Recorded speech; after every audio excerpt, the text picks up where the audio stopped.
Hola, querida audiencia, bienvenidas, bienvenidos sean a esta nueva edición, a esta nueva conversación con mi señor padre, el ingeniero Francisco Leal Rodríguez, y un servidor, Francisco Alejandro Leal González. La primera pregunta que tengo para ti, papá, es ¿por qué el asesinato del general Álvaro Obregón? La respuesta es muy sencilla. Sí, solamente dar el dato del asesinato. El general Obregón cambió su vida, o el que lo asesinó cambió su vida por la del general Obregón. Pero vamos a ver, pues las causas seguras por lo que el brazo armado del clero, por los simpatizantes del clero y enemigos de la Constitución, enemigos del constitucionalismo, de la Constitución de 1857 y luego Sí. la de 1917, que se promulgó inmediatamente después de que fue vencido el ejército federal del general Victoriano Huerta, usurpador de la presidencia, con el asesinato auditorio del presidente Madero y vicepresidente José María Pino Suárez. Obregón, como hemos visto en otros videos, fue el general que en todas las etapas que cubrió como militar de ejércitos populares surgidos del pueblo para llevar a cabo los actos guerreros de la Revolución Mexicana, él siempre obtuvo victorias. Desde las más leves escaramuzas hasta las batallas formales, nunca perdió una, ni en la etapa que defendió la presidencia de Madero contra Orozco, ni después contra Huerta, en que hizo una campaña formidable en todo el estado de Sonora, lo limpió. Sí. Camino del Sur se vino sobre pues, la capital de Sonora, las ciudades del sur de su estado, entró al estado de Sinaloa, tomó todas las plazas importantes, por ejemplo, Culiacán, Mazatlán, pero al llegar a lo que antes fue territorio de Tepic, era parte de Jalisco, después estado, llegó a la capital, a Tepic, y allí tiene el primer hecho, la primera serie de actos en contra del clero, en contra de elementos del clero. Juego peligroso. Se encontró con dos periódicos que se editaban ahí, pero que en realidad eran gentes proclives al huertismo y atacaban mucho a la revolución y particularmente a él como general en jefe, que ya era conocido, y lo juzgaban como un satanás por sus actos en contra de la iglesia, según se decía. Pero aquí sí se manifestaron. ¿Cómo? Pues investigó quiénes eran los que estaban detrás de estas publicaciones, que eran dos, y fue encontrando pues gentes civiles, pero también gentes del clero, inclusive el obispo de la ciudad. Entonces, él mandó a prender a todos los que estaban en esas publicaciones, ligados en esas publicaciones, y elementos del clero. Y allí vio claramente de qué se trataba en cuanto a estas publicaciones. Se indignó al grado de que apresó al obispo de Tepic, el señor Segura, y empezó a encarcelar a todos los demás sacerdotes. No, fue un juego muy peligroso. Le formó un juicio desde luego al estilo militar, pues claro. Era un tribunal militar, desde luego. Claro. Pero por actos en contra del ejército constitucionalista y de él como comandante y de don Venustiano como comandante general de los ejércitos de la revolución. Eran abiertamente pro-huertistas de estos periódicos y abiertamente en favor del clero de la Iglesia Católica. Al comprobar Obregón todo esto, encarceló al obispo y lo sentenciaron a 8 años de prisión. Al obispo de Tamaulipas. Al obispo de Tepic. De Tepic. Y varios de los colaboradores de él, y detuvo a cuantos sacerdotes se presentó o que aprendían hasta completar un reenganche y mandarlos por tren a Hermosillo y de allá a Nogales para expulsarlos del país. Este fue el primer acto notable, abiertamente en contra del clero, no solo del gobierno de la usurpación de Huerta, sino en contra del clero por ser proclive a la defensa del gobierno de Huerta, de su apoyo, y cómo la iglesia ayudó a ese régimen y cómo atacaban al constitucionalismo en construcción. Entonces, este acto seguramente los altos círculos del clero en México, e incluido círculos de Estados Unidos y de Roma, el propio Papa. Entonces, Híjole. pues de todo eso iban tomando nota, y ahí tienes el primer hecho notable del general Obregón, justificadamente desde su punto de vista, en contra de elementos del clero. Papá, y él defendía obviamente el ejército constitucionalista y la constitución en sí. Bueno, todavía la constitución de 1917 todavía no se daba. Ah, ok.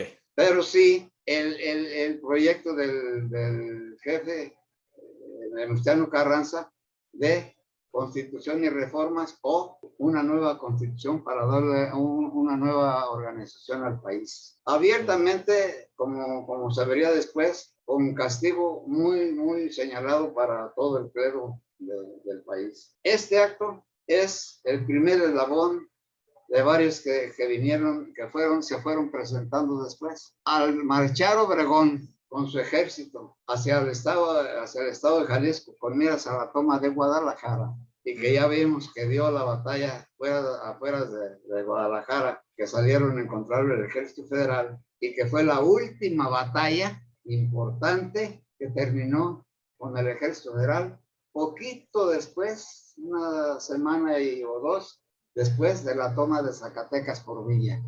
Aquí volvió a encontrarse con el clero, nada menos pues que con el núcleo del clero de nuestro país, Guadalajara, y allí el general Manuel M. Diegues, que formaba parte de su división, el general de caballería, con Lucio Blanco de caballería, Buena de caballería, dieron la batalla formidable para rodear Guadalajara, mientras Obregón enfrentaba de frente al grueso del ejército del general Mier, o sea, general huertista. De tal manera que al llegar a Guadalajara, pues ya fueron escaramuzas para expulsar a todos los elementos del ejército federal y a los simpatizantes, funcionarios simpatizantes de este régimen.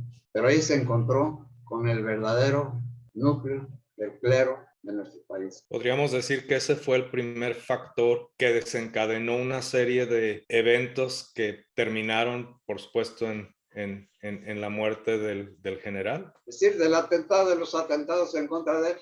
Ah, ok. De los atentados en contra de él, hasta llegar al hecho fundamental, terminal, que fue su asesinato. Como ves, estas indudablemente son causales para que el clero buscara la manera de eliminarlo. Allí su acción fue muy fuerte. ¿Por qué? Porque no lo hizo él directamente, lo hizo el general Diegues, de llegar a los templos, de hacer destrozos, la violación de las monjas, los sacerdotes agarrar los presos, detenerlos, en fin, y imponerles una multa de $500,000 y luego un préstamo forzoso de $1,000,000. Todo eso hizo el general Diegues, pero con el pleno conocimiento y aprobación de Obregón, porque luego llegó él y confirmó todo eso. Y también, dijo, yo autoricé todo esto. Y también la expulsión de varios elementos del clero por el puerto de Manzanillo. Ese hecho es el más notable de Obregón en contra del clero, sobre todo del clero político. Papá, ¿y tú piensas, no saliéndonos mucho del tema, tú piensas que fue una acción que fue muy, obviamente fue una acción muy contundente, pero ¿qué llevó al general Obregón a realmente tomar esta acción tan extrema? ¿Qué temía más de que el clero hiciera? Bueno, mira, los enemigos de Obregón dicen que fue por jacobinismo, o sea, acciones muy extremas. Sí. El general Obregón decía de la iglesia que era una institución que tenía dominada al pueblo hasta el punto del fanatismo. Y Obregón, claro que era un jacobino, pero razonaba y decía, la lucha que nosotros hacemos no es solamente en contra de la usurpación, sino para dar leyes al país en que se lidere el pueblo a través de la educación, como lo demostró años después. O sea, básicamente es eso. O sea, que veía como Pedro como un elemento maligno para la sociedad y sobre todo para el campesinado, para la sociedad más baja, Sí. que conocían solamente el catolicismo, lo practicaban al modo como se los imponían y de esa manera llegaron hasta el grado del fanatismo, según Obregón. Entonces él vio no otra alternativa más que actuar con esta fuerza en contra del clero y del inmenso poder político que ya tenía. Exactamente, eso era lo que decía él y sus allegados o los intelectuales que se reunieron después, como Luis Cabrera. Muy bien, papá. Bueno, qué bueno, porque es una aclaración muy importante, pero para no desviarnos de tu narrativa, pues continuemos, papá. Gracias por contestar esa pregunta. Bueno, la siguiente, pues todas estas son acciones de Obregón que se fueron acumulando, pero la de Tepic y la de Guadalajara fueron extremas. Bueno, luego llega a México, recordarás que en julio, a fines de julio, llegó a México después de los tratados de Teoloyucan, de recibir la rendición del Ejército Federal en Teoloyucan, poblado, una ranchería entonces del Estado de México, cerca de la Ciudad de México. Llegó, tomó la ciudad, ya sin la violencia, pero se encontró con una situación social terrible, una hambruna, pero tremenda. Sobre todo las clases bajas sufrieron muchísimo. ¿Por qué? Pues por los efectos de la revolución y de inestabilidad política. Y él recordó un hecho que te voy a recordar aquí, que cuando Huerta tomó el poder y mató a Madero, el obispo Mora y del Río, de la diócesis de la ciudad, hizo un Te Deum e invitó a todos en la República a que hicieran replique de campanas porque llegaba la ley y el orden. Y Obregón, con ese solo hecho, tuvo para echarle en cara al clero político y religioso de la Ciudad de México y alrededores, de que, y no solo eso, sino que económicamente el clero le ayudó a Huerta, le dio dinero. Y Obregón, al exigirles, al imponerles impuestos de guerra, son esos, arbitrarios desde luego, pero son esos tiempos de guerra, y sobre todo con la justificación de que era para comprar víveres, traer víveres y darle de comer al pueblo. Él impuso al capital, valga la redundancia, impuestos, y parte de la gente que, pues digamos que tenía recursos, que tenía dinero, pagó, pero los más altos capitalistas no. Entonces, y el clero menos que nosotros. Por supuesto. Y entonces sí, desató la violencia en contra de ellos, a detenerlos, encarcelarlos y expulsarlos. No, pues entonces sí, para mí siento que fue una reacción que correspondía a una acción tan fuerte del clero. Pues imagínate, al llamar a la ley, al orden, a todo el pueblo, pues era realmente llamar al enfrentamiento contra el general Obregón. Y espántate, Obregón, y luego, poquitos días, 1 o 2 días después, Carranza, que entraron. Fue una apoteosis popular, pero en grande. Y eran unas concentraciones multitudinarias para verlos entrar y verlos desfilar por las calles, y luego las concentraciones, y desde el balcón, Obregón arengó al pueblo y decía, bueno, yo vengo a reunirnos.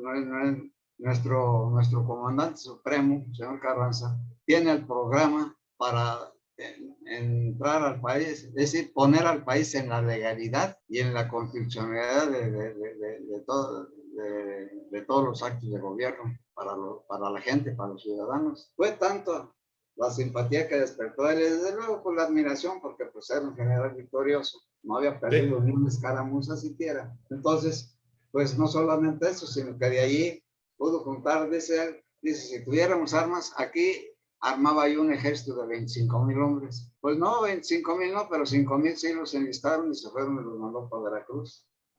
para armarlos allá, como hemos visto después que ocurrió. Entonces aquí el asiento del clero sufrió vejaciones al por mayor y desde luego pues no era correcto llegar a medidas extremas, sobre todo ir en contra de los sacerdotes con la violencia y menos de las monjas, por ejemplo. Eso es crimen. Eso es terrible. Se dio por las órdenes de los soldados, pero además porque la mayoría de los soldados que andaban en esos ejércitos eran católicos o creyentes, pero no fanáticos, y muchos no eran ni siquiera ni creyentes ni religiosos. Entonces, pues ahí, como puedes ver, se dio otro granito para acumular a la cuenta de Obregón de parte del clero y su brazo político. Otra cosa muy relevante, otra participación muy relevante fue la participación de Obregón en el Congreso Constituyente de Querétaro de 1917. Punto clave. Punto clave. Sí. ¿Por qué? Pues porque el proyecto de construcción de Carranza era, como dijo uno de los generalotes, y si no, les era como echarle agua bendita a las lechugas. No.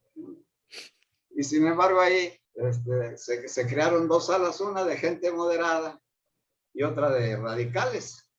Y el ala radical le encabezó Obregón.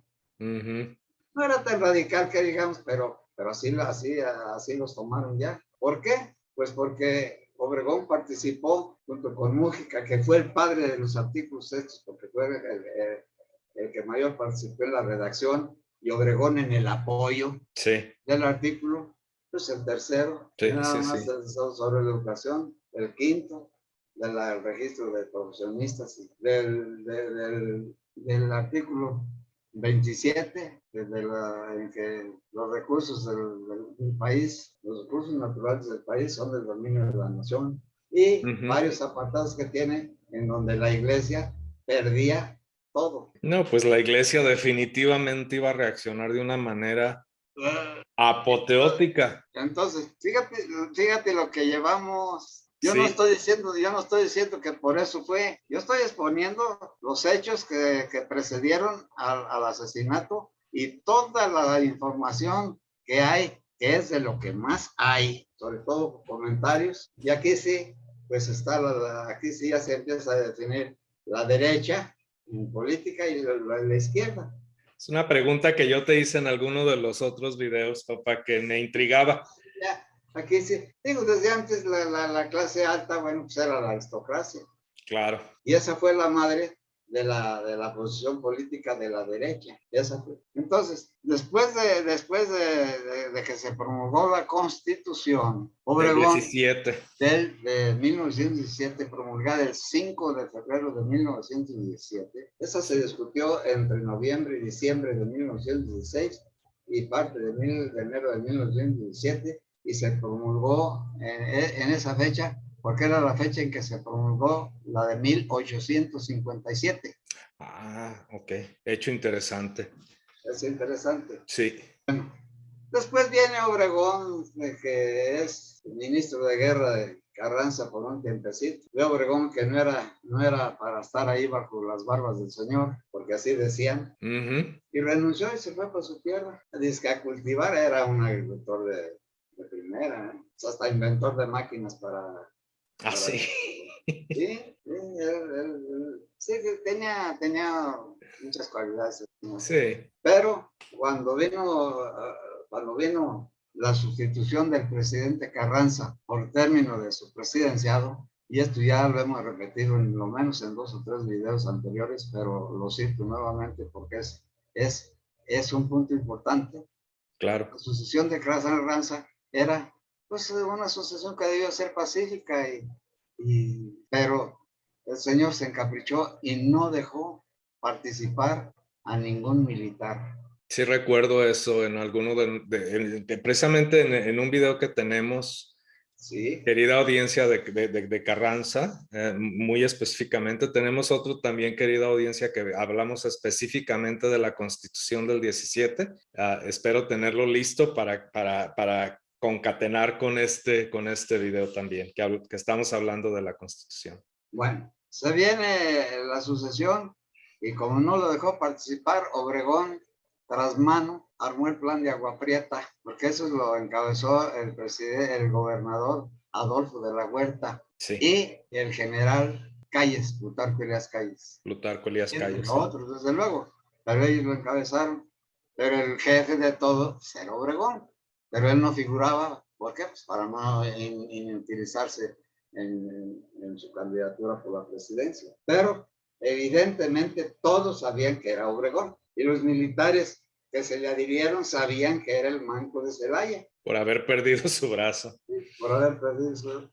Es decir, eso fue posterior, desde luego, todavía aquí no lo perdía, pero ya las referencias que hay ahora así decían. Bueno, se viene el interinato de Adolfo de la Huerta después de haber matado a Carranza. Sí. El interinato, se vienen las elecciones, gana Obregón y se hace del gobierno. ¿Qué quieres que haya pensado el clero, incluido la cabeza Roma, con ese hecho? Entonces el clero ya sabía de Obregón. Ya sabía, ya tenía... Con todo lo anterior. Es lógico. No quería, obviamente no querían verlo llegar a la presidencia por nada de este mundo. Pues ellos no podían hacer mucho, pero pues por el lado de las intrigas y todo eso, con la gente sí hicieron mucha mella, pero la popularidad del guerrero de Obregón venció todos esos obstáculos. Lo que no venció fue que por haber matado a Carranza y ser un gobierno espurio, como el de Huerta, para no ir muy lejos. No, los enemigos de Obregón general decían que fue un cuartelazo. Fue algo semejante, con toda justificación, porque ¿qué le costaba a Carranza dejarlos participar democráticamente? Pues no, y tuvieron que recurrir a eso. Entonces Obregón no recibió el reconocimiento del gobierno de los Estados Unidos tan importante, y el clero, pues sí tenía una muy buena relación con los Estados Unidos, sobre todo con las iglesias de allá. Entonces, Obregón ahí no actuó abiertamente en contra del clero, pero tampoco le permitió hacer gran cosa, y de allí resultaron unos hechos contundentes que el clero llevó a cabo para demostrarle a Obregón que una cosa es ser el revolucionario con las armas, con la fuerza de las armas e imponer condiciones, y otra ser el presidente de la República y ser tolerante con su gente, ser tolerante con las creencias. Y allí el clero empezó a demostrar realmente el poder que tiene. ¿Cómo? El 18 de enero de 1921 hicieron un evento grandioso, la coronación de la Virgen de Zapopan en la Catedral de Guadalajara. Fue un evento formidable, multitudinario. Ahí citan cifras, quién sabe, será hasta de 100 gentes, 100,000 gentes. 100,000 gentes. Pues... O sea, es posible porque el clero no tenía más de los púlpitos, motivar a la gente, comunicarle, y la gente se además congregaba. Por convicción y simpatía, y eso hay que respetarlo. Es el pueblo. Claro, claro. Se manifestó de esa manera. Ese fue el primer hecho contundente que Obregón tuvo que tragar saliva amarga. Después, el 13 de mayo de 1923, se pone la primera piedra del monumento a Cristo Rey en el Cerro del Cubilete, y la bendijo el nuncio Ernesto Filippi, a quien inmediatamente expulsó Obregón. Híjole. Pero fue un acto que culminó, y ahí está el Cristo Rey del Cubilete, allí en Guanajuato. Un gran símbolo cultural y religioso, obviamente. Sí, importantísimo. Totalmente de carácter religioso. Completo. Y es un monumento que la gente pues venera, respeta, y eso pues está bien. Pero desde el punto de vista político religioso, fue un golpe terrible a un déspota, como le decían a Obregón, con sus programas de educación, sobre todo su programa de reforma agraria, porque iba en contra de los hacendados. A mí lo que me parece sorprendente es que la fe de la gente pueda ser tomada como arma en contra de intereses políticos, si es Pues que lo siempre expreso. es y será así.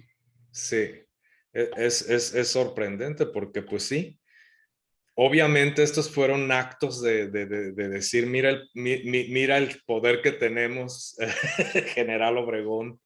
Así es. Bueno, Obregón deja Calles y resulta más papista el Papa porque Calles sí apretó mucho más al clero.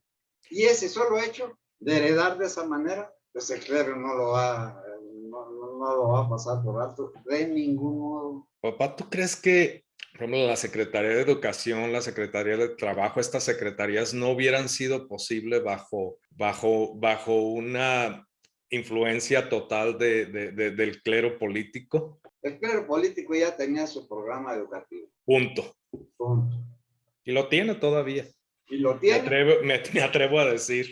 No lo tiene. Muy subyugado, pero lo tiene. Entonces, como ves, pues está muy claro. Luego, ya no siendo presidente Obregón, se viene la guerra cristera y Obregón va a los Estados Unidos donde sufre por primera vez un atentado en el tren creo que de Los Ángeles a Tucson o algo así. En tierra americana. En tierra americana, porque se entrevistó con lo que era el secretario de Estado, yo no sé pronunciarlo en inglés, Dwight Morrow, que trataron pues, seguramente problemas de estos. Como la iglesia tenía relación directamente con esta y con la iglesia y las iglesias de allá, pues tuvieron que suponer que la opinión de Obregón no era de ningún modo favorable a la iglesia mexicana. Claro. Eso debieron suponer. Evidentemente. Y tan supusieron que atentaron contra él en esa parte. ¿Se sabe quién, papá? Sí, fue un fulano que luego supieron que estaba alineado con el clero. Finalmente, la reelección de Obregón en 1928. Sí, las elecciones del 27 y 28. Hay especulaciones, papá, de que los antireeleccionistas tuvieron mucho que ver con su muerte. ¿Tú qué opinas de eso? Fue en una de mis lecturas que hice por ahí. Los grupos antireeleccionistas son muy comentados. Bueno, aquí vamos a entrar, vamos a empezar a entrar en lo que fue la etapa de la gran violencia política, que no llegó a violencia armada. Mismos altos oficiales de Obregón, como fueron Serrano y Gómez. Ellos hicieron iban a levantarse en armas, pero Obregón y Calles no les dieron tiempo. Y no solamente no les dieron tiempo, los mataron, los asesinaron. Ándale.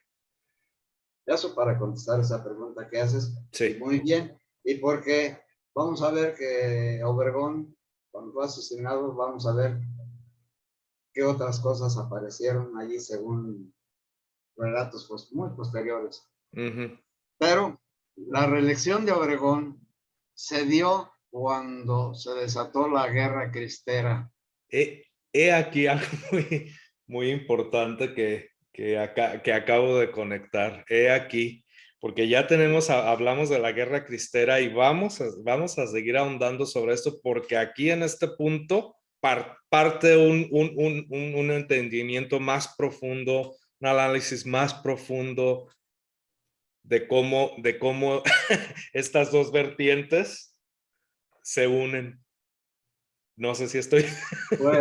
Pues me da gusto que digas eso, porque pues, mi intención no es darte lecciones. No, es que... Mi intención es poner hechos a tu consideración, lo más ligados, concatenados, precisos que se puede. Y pues con mi pobre conocimiento y mi pobre lenguaje, bueno, no puedo hacer mucho. Pero esto que te he relatado, como dijo un patrón mío, un cliente, después de hechos de un fulano que fue un criminalazo, dice, lo que eres más santo y bendito.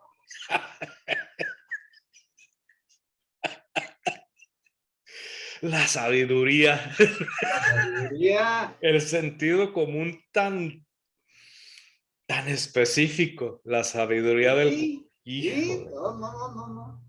Entonces, Sí, sí, sí. de ahí, esto fue en Obregón. Obregón sale electo en las elecciones en 1927 para tomar posesión en diciembre de 1928. 28, sí.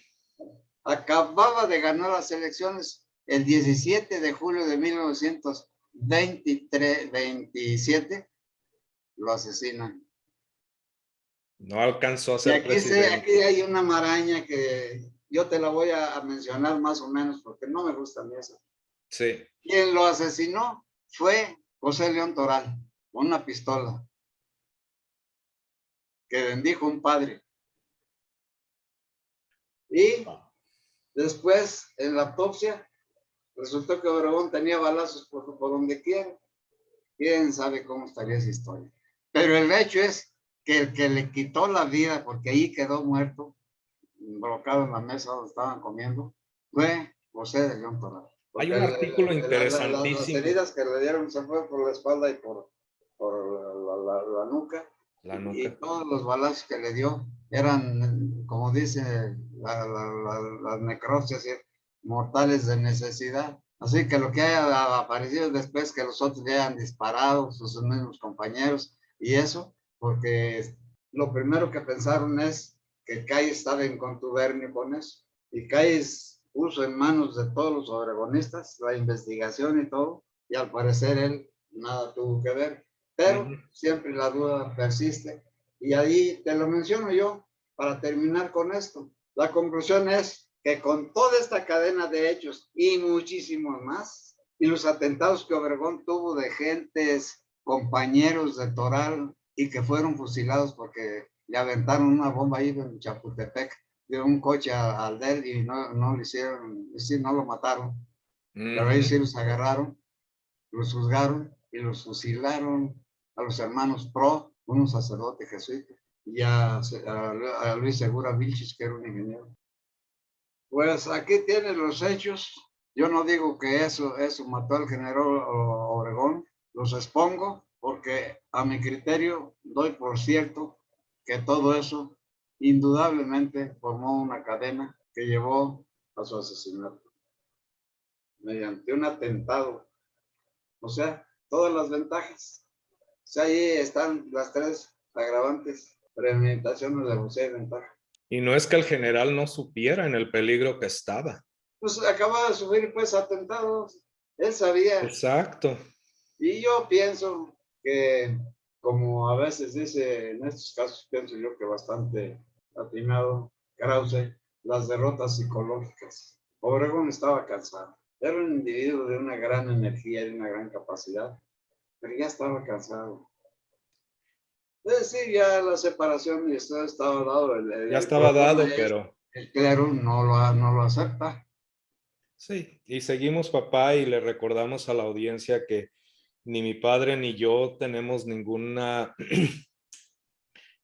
tendencia ni ninguna intención de sembrar ideologías, dogmas, nada de eso. Y creo que hemos demostrado que realmente lo que queremos aquí es conversar de los hechos, de lo que pasó, dar un análisis basado específica y claramente en hechos, como lo acabamos de hacer aquí, querida audiencia, y eso definitivamente es algo que es, es la columna vertebral de estas conversaciones, aparte de tener una conversación agradable y hablar de algo tan sumamente interesante y para mí en lo personal urgente de entender a nuestro país desde su historia hasta el presente. ¿Algo más que te gustaría, que quisieras agregar, papá? Pues después de haber hecho el esfuerzo de compendiar estos hechos que te he dado, no me queda más de que agradecer tu atención y aquí dar por terminada esta intervención.